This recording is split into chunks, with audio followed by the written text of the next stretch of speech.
Burada bütün kabalistlər oturublar.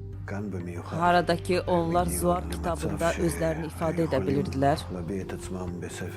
Bu 10 yoldaşın qüvvəsi sayəsində onlar bir-biri ilə elə bir şəkildə birləşə bildilər ki, aralarında heç bir maneə qalmadı və buna görə də Yaradan onların içində ola və onlara açıla bildi. Bu sadəcə bir kitab deyil, bu ali qüvvənin açılışıdır.